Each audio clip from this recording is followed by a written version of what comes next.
Psalm 23. The Lord is my shepherd, I shall not want. He makes me lie down in green pastures. He leads me beside the still waters. He restores my soul. He leads me in the paths of righteousness, for his name's sake. Yea, though I walk through the valley of the shadow of death, I will fear no evil, for you are with me. Your rod and your staff, they comfort me. You prepare a table for me in the presence of my enemies. You anoint my head with oil. My cup runs over. Surely goodness and mercy shall follow me all the days of my life, and I will dwell in the house of the Lord forever.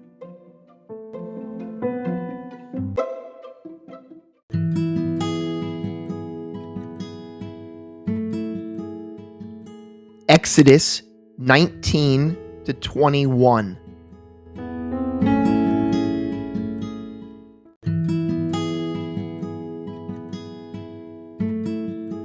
In the 3rd month after the children of Israel had gone out of the land of Egypt, on the same day they came to the wilderness of Sinai. For they had departed from Rephidim, had come to the wilderness of Sinai, and camped in the wilderness. So Israel camped there before the mountain. And Moses went up to God, and the Lord called to him from the mountain, saying, Thus you shall say to the house of Jacob, and tell the children of Israel, You have seen what I did to the Egyptians, and how I bore you on eagle's wings, and brought you to myself. Now therefore, if you will indeed obey my voice, and keep my covenant, then you shall be a special treasure to me above all people, for all of the earth is mine. And you shall be to me a kingdom of priests, a holy nation.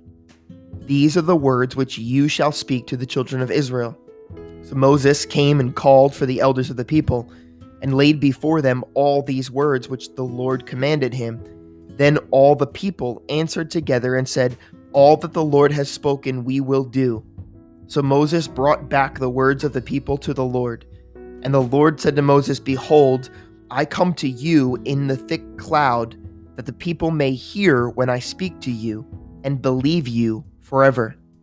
So Moses told the words of the people to the Lord. Then the Lord said to Moses, Go to the people and consecrate them today and tomorrow. Let them wash their clothes. Let them be ready for the 3rd day. For on the 3rd day, the Lord will come down upon Mount Sinai in the sight of all the people. You shall set bounds for the people all around, saying, Take heed to yourselves that you do not go up to the mountain or touch its base. Whoever touches the mountain shall surely be put to death. Not a hand shall touch him, but he shall surely be stoned or shot with an arrow. Whether man or beast, he shall not live. When the trumpet sounds long, they shall come near the mountain. So Moses went down from the mountain to the people and sanctified the people, and they washed their clothes. And he said to the people, Be ready for the 3rd day. Do not come near your wives. Then it came to pass on the 3rd day in the morning that there were thunderings and lightnings and a thick cloud on the mountain. And the sound of the trumpet was very loud, so that all the people who were in the camp trembled. And Moses brought the people out of the camp to meet with God, and they stood at the foot of the mountain. Now Mount Sinai was completely in smoke, because the Lord descended upon it in fire. Its smoke ascended like the smoke of a furnace, and the whole mountain quaked greatly. And when the blast of the trumpet sounded long and became louder and louder, Moses spoke, and God answered him by voice. Then the Lord came down upon Mount Sinai on the top of the mountain, and the Lord called Moses to the top of the mountain, and Moses went up. And the Lord said to Moses, Go down and warn the people, lest they break through the gaze at the Lord, and many of them perish. Also let the priests who come near the Lord consecrate themselves, lest the Lord break out against them. But Moses said to the Lord, the people cannot come up to Mount Sinai, for you warned us, saying, set bounds around the mountain and consecrate it. Then the Lord said to him, away, get down and then come up, you and Aaron with you. But do not let the priests and the people break through to come up to the Lord, lest he break out against them. So Moses went down to the people and spoke to them. And God spoke all of these words, saying, I am the Lord your God, who brought you out of the land of Egypt, out of the house of bondage. You shall have no other gods before me. You shall not make for yourself a carved image, any likeness of anything that is in heaven, or that is in the earth beneath, or that is in the water under the earth. You shall not bow down to them nor serve them, for I, the Lord your God, am a jealous God, visiting the iniquity of the fathers upon the children to the third and fourth generations of those who hate me, but showing mercy to thousands to those who love me and keep my commandments. You shall not take the name of the Lord your God in vain, for the Lord will not hold him guiltless who takes his name in vain.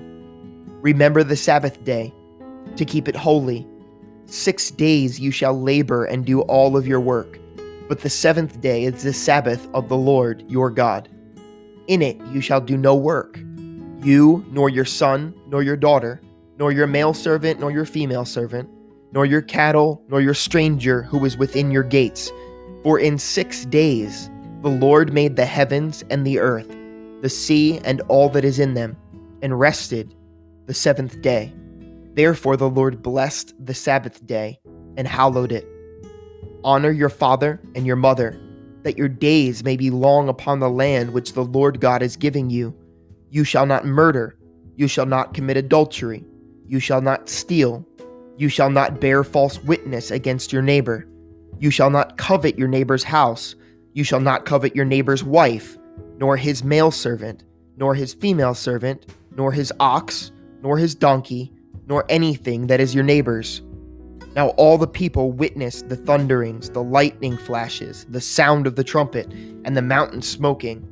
And when the people saw it, they trembled and stood afar off.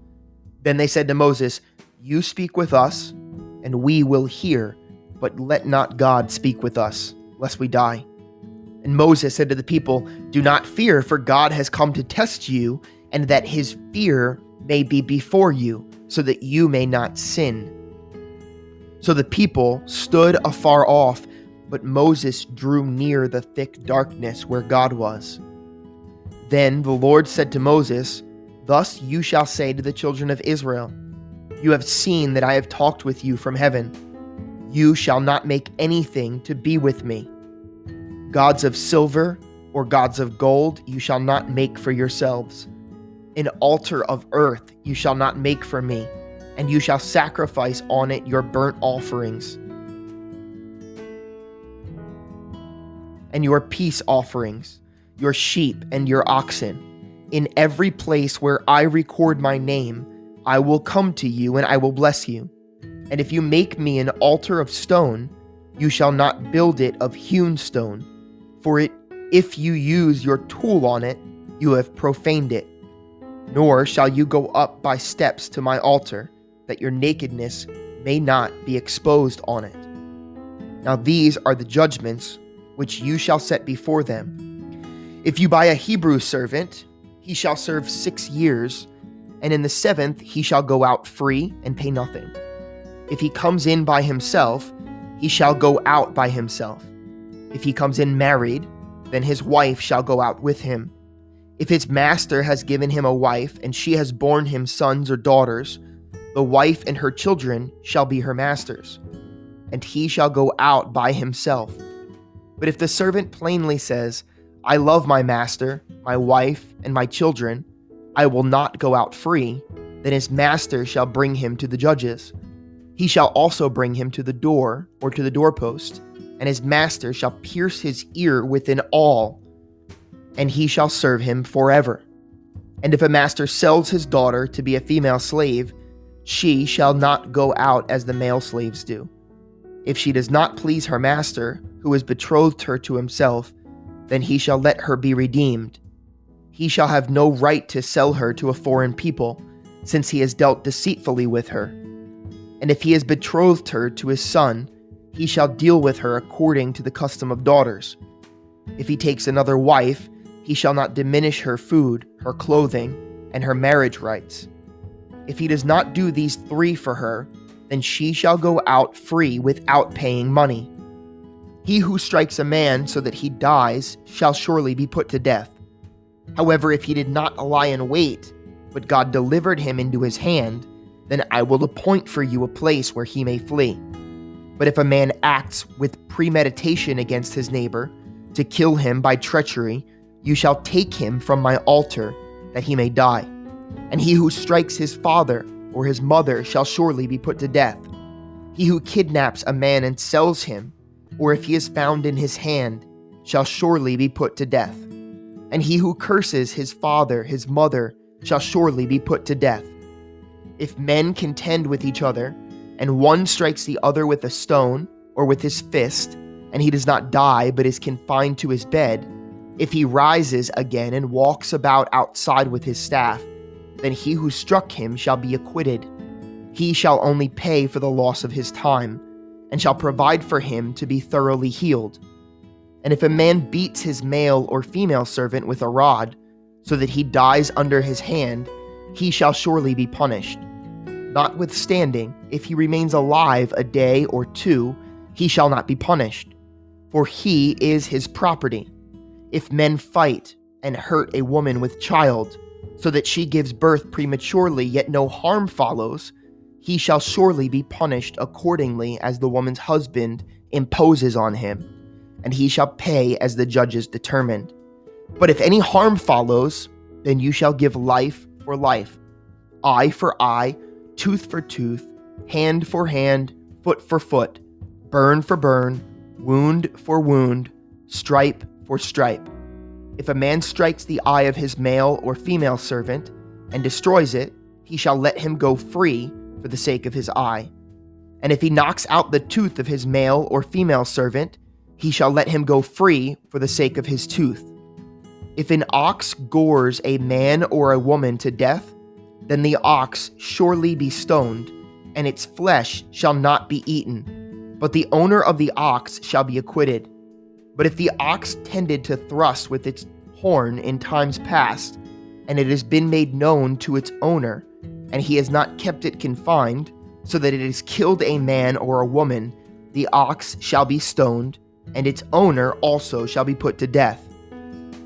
If there is imposed on him a sum of money, then he shall pay to redeem his life, whatever is imposed on him. Whether it has gored a son or gored a daughter, according to this judgment it shall be done to him. If the ox gores a male or female servant, he shall give to their master 30 shekels of silver, and the ox shall be stoned. And if a man opens a pit, or if a man digs a pit and does not cover it, and an ox or a donkey falls in it, the owner of the pit shall make it good. He shall give money to their owner, but the dead animal shall be his. If one man's ox hurts another's, so that it dies, then they shall sell the live ox and divide the money from it, and the dead ox they shall also divide. Or if it was known that the ox tended to thrust in times past, and its owner has not kept it confined, he shall surely pay ox for ox, and the dead animal shall be his own.